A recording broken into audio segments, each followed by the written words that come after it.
Hello students, how are you? Welcome to biology class. हमने chapter start करा था biological classification. उसमें हम लास्ट में पढ़ रहे थे कि क्लासिफिकेशन की क्यों ज़रूरत पड़ी। तो मैं थोड़ा सा नए बच्चों के लिए रिपीट कर दूं कि क्लासिफिकेशन एक तो हमारी कन्वीनियंस के लिए उन्होंने डेवलप की थी, साइंटिस्ट ने या बनाई थी। और सेकंड थिंग कि जितने भी स्पीशीज़ हैं उन सबको प्रिजर्व करने के लिए क्लासिफिकेशन देना ज़रूरी था।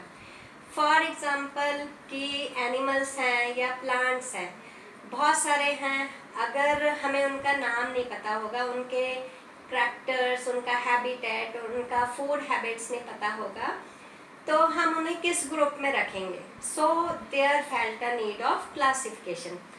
फिर बात आती है कि जैसे to preserve the species from extincting, और जो हमारे पास है कि जितनी जातियां हैं उन्हें हम प्रिजर्व करके रखें, संरक्षण करके रखें, और ताकि वो एक्सटिंक्ट ना हो। अगर हमें जानकारी होगी उनके फूड हैबिट के बारे में या फिर उनके बिहेवियर के बारे में, तो ही हम उन्हें प्रिजर्व भी कर पाएंगे।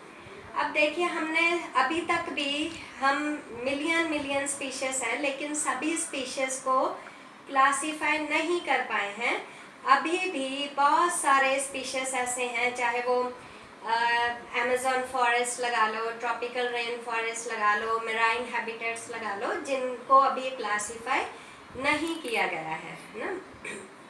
उस दिन मैंने कुछ सिस्टम्स लिखे थे कि Aristotle was the father of biology, जिन्होंने सबसे पहले लिविंग ऑर्गेनिजम्स को क्लासीफाई करने का सोचा था।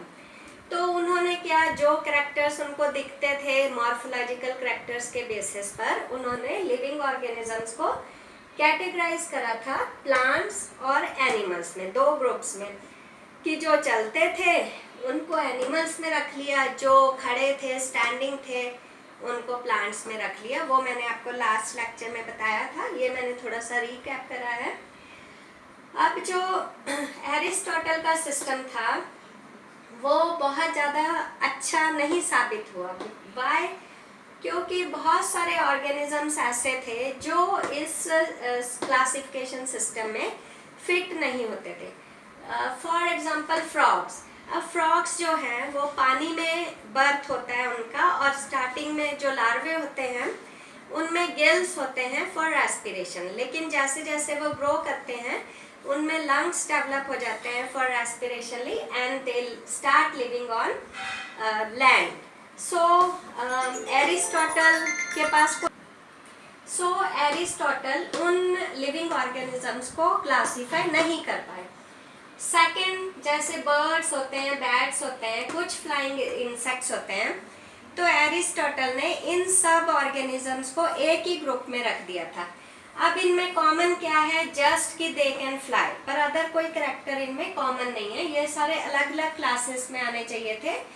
अब ना तो वो इन्हें बर्ड्स कह पाए, ना इन्हें मैमल्स कह पाए, तो ये एक ड्रॉबैक था एरिस्टोटल सिस्टम का।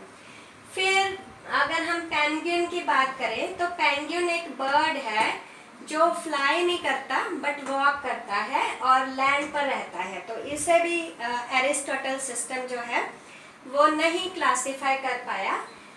अब क्या था कि इतने सारे ड्रॉबैक्स थे, इतने सारे लिमिटेशंस थी। लिमिटेशंस और ड्रॉबैक्स एक ही बात है, पर फिर भी क्योंकि उस समय इतनी स्टडी नहीं हुई थी, इतनी खोज नहीं हुई थी, टेक्नोलॉजी वास्ट नहीं थी, तो स्टडी भी लिमिटेड थी, इसलिए ये सिस्टम जो है हम फॉलो करते रहे, दो it was not very good, पर 2000 ईयर्स तक नियरली हम इसे फॉलो करते रहे, until it was replaced in 1700s by Swedish scientist Carl Linnaeus.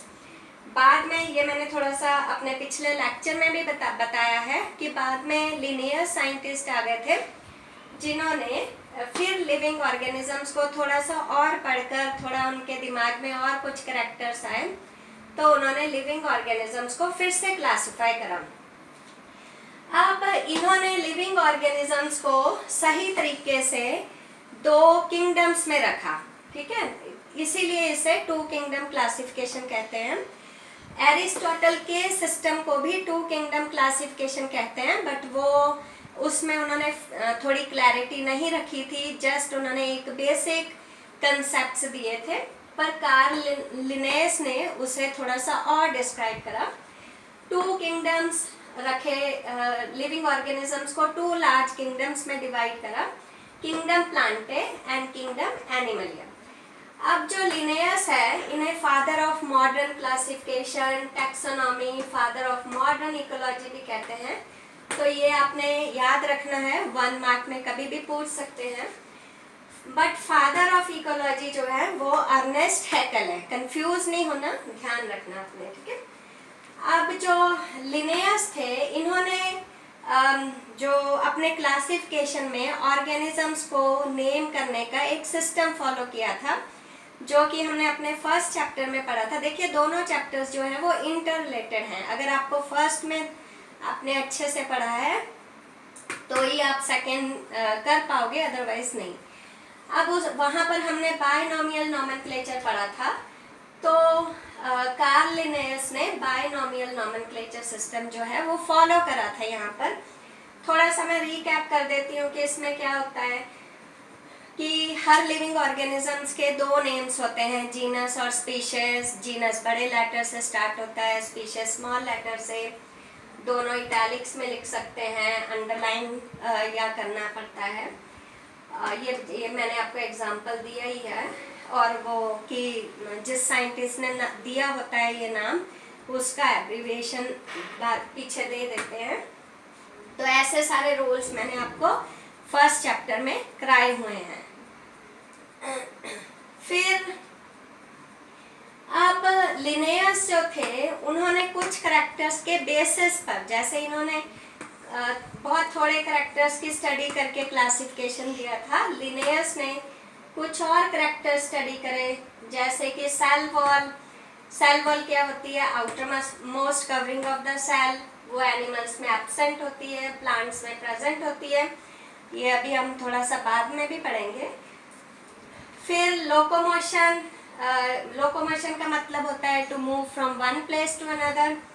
तो एनिमल्स मूव करते हैं, प्लांट्स नहीं मूव करते। फिर आ गया मोड ऑफ न्यूट्रिशन, उन्होंने थोड़ी सी देखी। होलोजोइक या हेटेरोट्रॉपिक, मतलब those organisms who can not prepare their own food, जिनके पास क्लोरोफिल नहीं होती, जिनमें फोटोसिंथेसिस नहीं होता। और कुछ ऑर्गेनिजम्स जैसे ग्रीन प्लांट्स, जिनके पास क्लोरोफिल होती है, फोटोसिंथेसिस कर सकते हैं, they can prepare their own food. फिर अब बात आती है on the basis of contractile system. Contractile system का मतलब होता है कि वैक्यूल्स होते हैं जिनके पास, या फिर capacity to survive in any environment.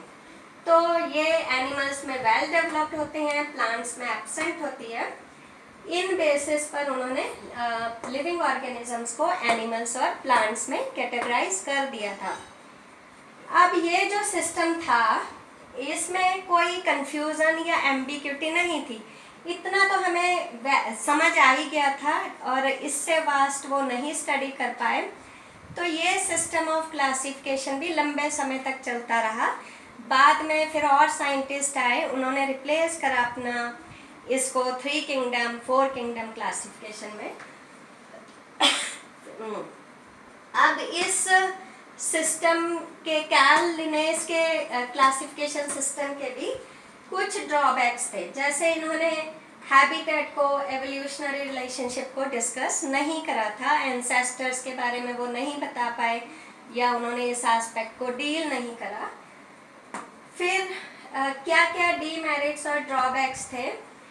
ये लिनेयस का जो सिस्टम है, it can not differentiate between prokaryotes and eukaryotes, ठीक है। अब यूकैरियोट्स में अगर थोड़ा सा मैं बता दूं कि इनमें वेल डिफाइंड न्यूक्लियर एनवेलप होता है, इनमें नो वेल डिफाइंड न्यूक्लियस होता है।